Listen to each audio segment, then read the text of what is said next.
214 passengers were on board when they told her she had to leave. Captain Adeze Obi had been in the cockpit of Transalt Flight 1147 for 40 minutes, completing pre-flight checks with the methodical precision she had brought to every one of her 11,000 flight hours, when the gate supervisor knocked on the cockpit door and told her, with the strained courtesy of someone delivering a message he had been ordered to deliver and did not entirely believe in, that there was a situation at the gate that required her attention. The situation was a complaint. A passenger in first class had filed a concern with the gate desk, stating that he did not feel comfortable with the pilot. When the gate agent had asked him to specify, he had said, and the gate supervisor now relayed this to Adeze in the careful language of someone trying to soften something that did not soften, that she didn't look like she belonged in the cockpit.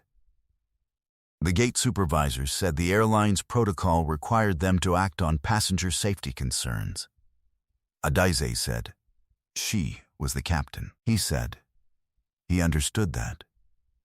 She said, then what is the concern? He said the passenger felt she looked suspicious. Captain Adeze Obi, 19 years with Transalt Airlines, over 11,000 flight hours, one of 12 black female commercial pilots currently active in the United States. 3 commendations from the FAA for her role in 2 emergency landings that had been cited in industry training programs, and the person whose hands were going to carry 214 people to their destination 36,000 feet in the air, was asked to step off the aircraft. She stepped off. Because she was a professional. Because she understood that a scene on the jetway served no one. Because she had been in this industry long enough to know exactly what this moment was, and to understand that the way she handled the next 4 hours would matter more than the way she handled the next 4 minutes. She stepped off the aircraft, walked to the gate desk, crossed her arms, and waited. She did not have to wait long. Rewind 19 years. Adeze Obi grew up in Silver Spring, Maryland, the daughter of a Nigerian-American cardiologist and a high school mathematics teacher, who had met at the University of Maryland and built a life organized around 2 principles. Excellence was not optional, and the systems that tried to tell you otherwise were wrong, and could be demonstrated to be wrong. She had known she wanted to fly since she was 9 years old, when her father had taken her to an air show at a regional airport, and she had watched a small aircraft perform a series of maneuvers that her 9-year-old brain had processed not with the fear or giddiness of most of the crowd, but with the focused curiosity of a child who was already thinking about the physics. She had asked her father, on the drive home, how a plane stayed in the air. He had explained it, lift, Bernoulli's principle, the relationship between airspeed and pressure differential, and she had listened to every word and then asked 3 follow-up questions that had made him turn down the radio. She became a pilot with the same systematic inevitability she brought to everything. Flight lessons at 16 through a program that her parents researched and funded without hesitation, because they recognized the particular look of a child pursuing a vocation rather than a hobby. Solo flight at 17. Private pilot license before she graduated high school. An aviation program at Embry-Riddle Aeronautical University, where she graduated in the top 10% of her class. Regional carrier at 23. Transalt at 26. Captain's rating at 31, younger than most, earned through the accumulation of hours and check rides and the kind of situational judgment that comes from years of flying in conditions that test you without announcing they're going to do so.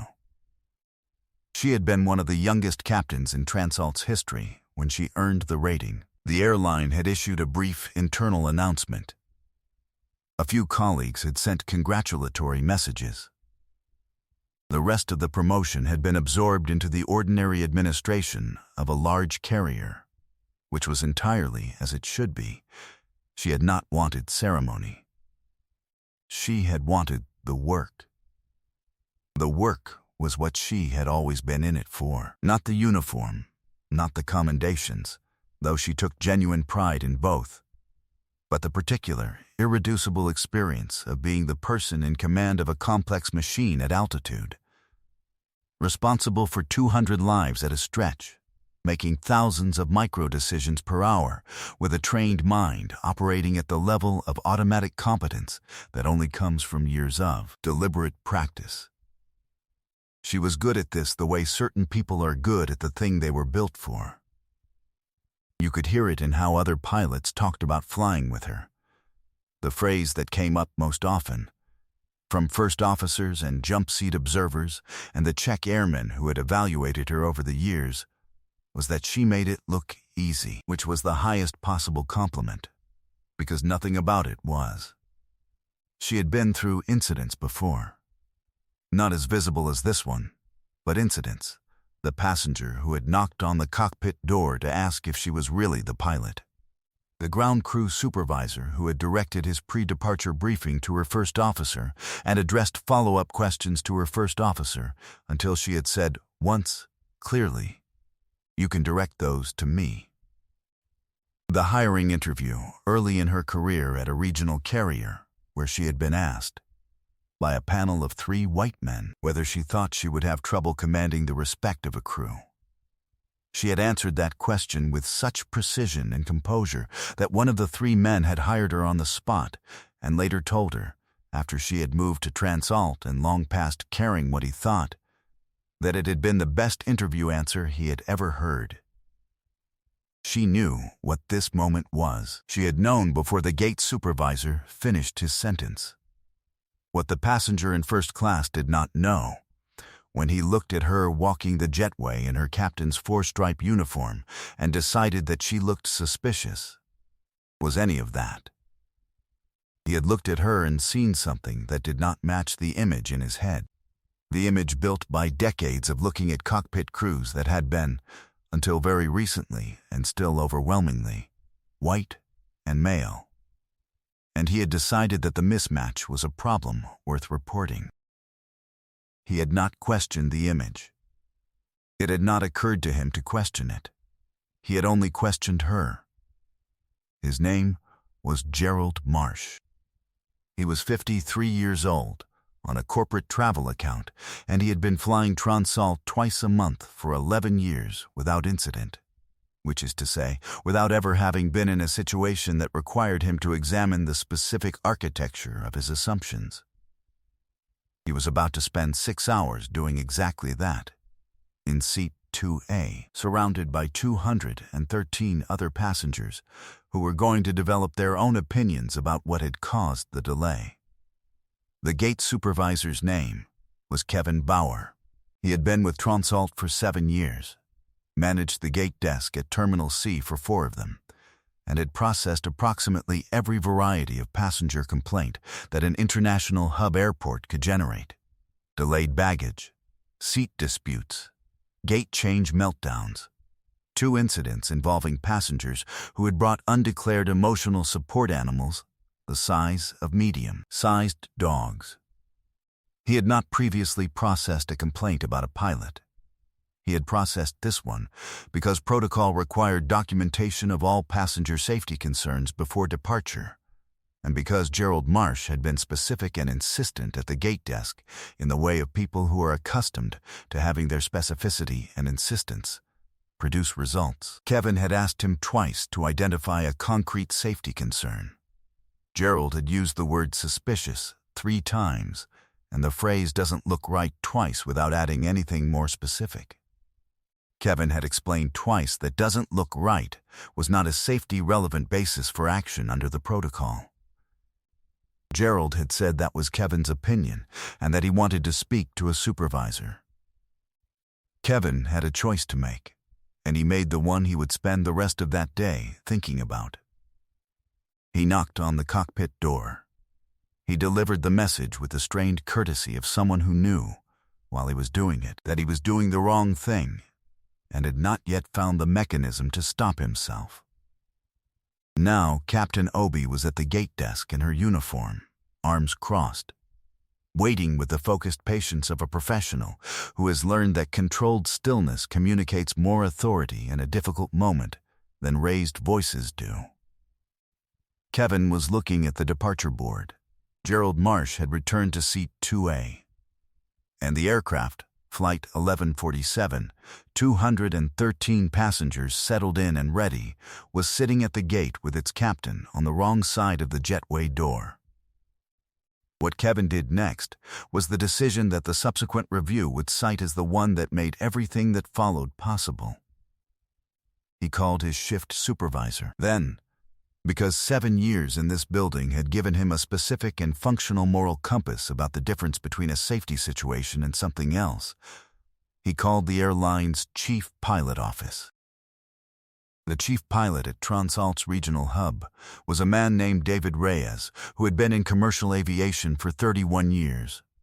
He had 3 female pilots in the regional fleet, a number he considered a professional failure given the industry's stated commitments, and a number he had been fighting, with some success and considerable resistance, to change. He had attended 4 diversity and aviation conferences in the past 2 years, and had come away from each one understanding more clearly that the problem was not talent in the pipeline, but friction at every stage of the pipeline that had nothing to do with the pilots and everything to do with the systems they had to move through. He answered Kevin's call at 9:52 a.m. and listened to a 90-second account that Kevin delivered with the directness of someone who had decided, somewhere in the previous 25 minutes, that he was not going to manage how this sounded. David said, "Where is Captain Obi right now?" Kevin said, "At the gate desk." David said, "Put her on." Adeze took the phone. David asked 2 questions, both procedural, both aimed at establishing the factual record with precision, and then said, "You are cleared to return to the aircraft." "I will handle this from here." She said, "The passenger is still on board." He said, "I'm aware of that." She handed the phone back to Kevin, walked back down the jetway, and returned to the cockpit. But the aircraft did not depart at 9:40, or at 10:00, or at 10:30. Because here is what was happening simultaneously in the cabin, and Gerald Marsh had not anticipated any of it. 213 passengers had now been sitting on a grounded aircraft for over an hour, with an announcement that said mechanical delay and gave no time estimate. Most people were experienced enough travelers to know that mechanical delay covered a wide range of actual situations, some of which resolved quickly, and some of which did not. The cabin had settled into the patient restlessness of people who have decided to wait it out, but are beginning to run calculations about missed connections. A woman in row 14, Martha Ellison, retired high school principal from Denver, window seat, had watched the entire sequence on the jetway from the moment the gate supervisor knocked on the cockpit door. She had watched Adeze walk off the aircraft in her captain's uniform. She had watched the conversation at the gate desk. She had a direct sightline to seat 2A and had been watching Gerald Marsh since his return to that seat, and she had heard from 2 rows back enough of his account of his complaint to his seatmate to understand the factual basis of the delay. Martha Ellison had been a high school principal for 18 years, then a district administrator for 4. She had a specific and finely calibrated ear for the difference between a concern and a bias dressed as a concern, and she had heard this particular sound before. She typed a note on her phone. She sent it to her daughter, who was a journalist at a digital news outlet that covered transportation and civil rights. Her daughter, who knew her mother well enough to know that Martha did not send notes like this unless she was certain of what she was describing, posted it at 10:17 a.m. with a sentence of context. By 11:30, it had been shared 14,000 times.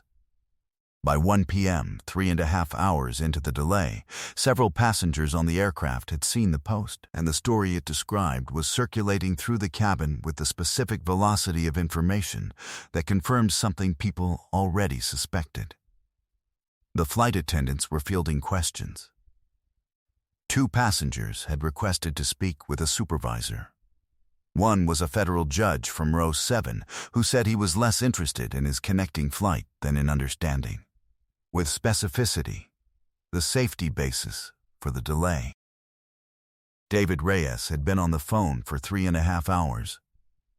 He had spoken in sequence to Kevin's shift supervisor, to the airline's VP of operations, to Transalt's legal team, and to the FAA's regional safety officer, who had confirmed, with the brisk, unambiguous clarity of a federal regulatory body stating its position for the record, that removing a certified captain from an aircraft solely on the basis of a passenger's subjective concern about her appearance, without any documented safety-relevant basis, constituted a regulatory compliance issue that the airline needed to address in writing before that aircraft moved.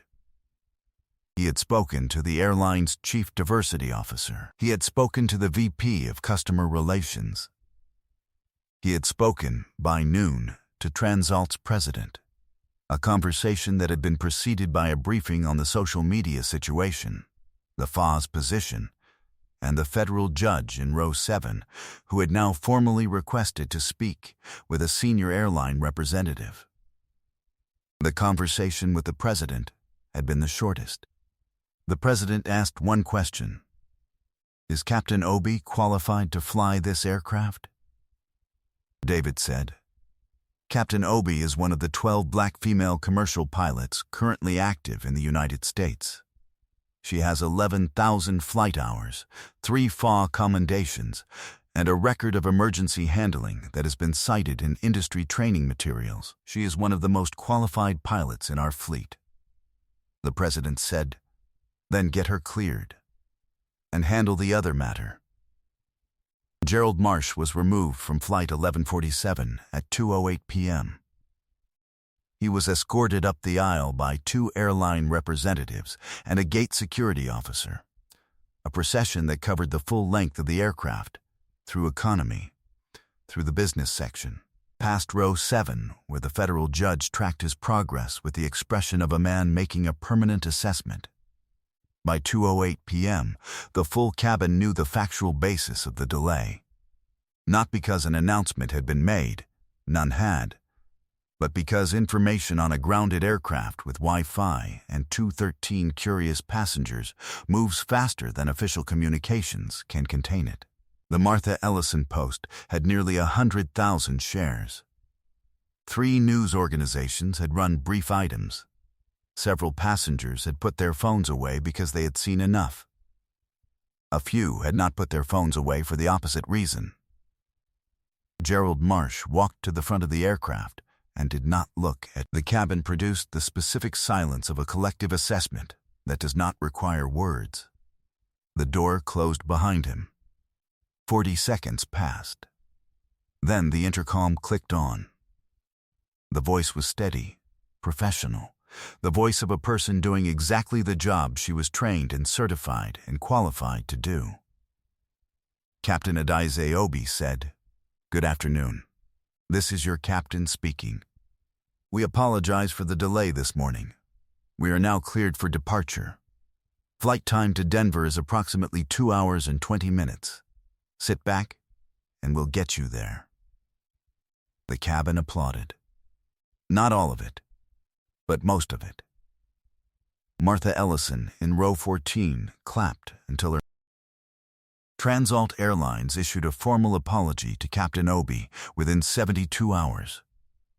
The apology was specific, written, and public, not the carefully worded non-apology that acknowledges a process without naming what the process had done, but a statement that used plain language about what had occurred and what was going to change. It included a commitment to revise the passenger concern protocol to require documented safety-relevant basis before any crew member action could be taken.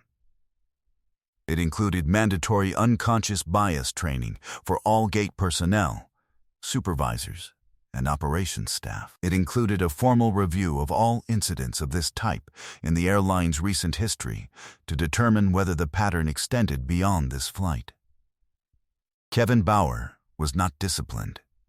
He had, in the end, made the right calls, both the one that began the problem and, more consequentially, the ones that began to resolve it. He requested a transfer to a different terminal. Transalt approved it. He also requested the unconscious bias training before it became mandatory.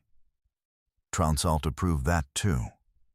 The FA's Regional Compliance Review closed 14 months after the incident, with a finding that Transalt had taken sufficient corrective action. The finding was entered into the public record. Gerald Marsh's name did not appear in any official document. He was the passenger who filed the complaint. He had, by October, deleted his social media accounts. His company's corporate travel contract with Transalt was quietly renegotiated. Captain Obi gave one interview. She gave it to an aviation and aerospace publication, a trade context, a professional audience, a conversation oriented around the structural barriers facing women of color in commercial aviation rather than the specific incident on a specific morning. She spoke about the pipeline. She spoke about mentorship gaps at the regional carrier level. She spoke about the distance between the industry's public commitments and the daily experience of the pilots living inside the system. She spoke for 40 minutes with the measured precision of someone who understands that a single incident is a data point, and the data set is the thing that requires attention. She mentioned the flight briefly. Near the end, the interviewer asked how she had felt, standing at the gate desk for 3.5 hours. She said, "I knew I was coming back to that aircraft. That was never in question for me, not for a moment. The only question was how long it would take for the people who needed to make the right decision to make it. I've been waiting for right decisions my whole career. You learn how to wait when you have to. You learn how to hold the space between what is and what should be without letting it move you off your mark." She paused. "I also know how to fly." Flight 1147 landed in Denver at 4:41 p.m., 43 minutes behind the revised departure schedule, 6 hours and 1 minute behind the original. Every passenger on board arrived intact. Captain Obi completed her post-flight checklist with the same methodical precision she had brought to the pre-flight that morning, before anyone had knocked on the cockpit door. She handed the aircraft over to the ground crew with the standard sign-off documentation, reviewed by her first officer, initialed by both of them. Everything in order. She walked through the Denver terminal in her uniform, 4 stripes on each epaulette, moving with the unhurried, ground-covering walk of someone who has been in airports her entire adult life. 2 people recognized her. The photo Martha Ellison's daughter had used had been of a daisy at a conference 2 years prior, in uniform. And it was a good likeness. One of them stopped her to say thank you. She said, "I was just doing my job." She meant it in every possible sense of the words. That she had been doing her job, the job she had spent 19 years building the credentials and hours and institutional standing to do. That it had been, in the ordinary frame of reference, a job, a scheduled commercial flight from one city to another, now complete. And that it would continue to be her job, tomorrow and the day after, on whatever aircraft was assigned, with whatever crew, carrying whatever passengers needed to get somewhere, and were trusting the person in the cockpit to bring them there. She was that person. She had always been that person. The delay had not changed that. It had only made it visible to 100,000 more people who hadn't already known.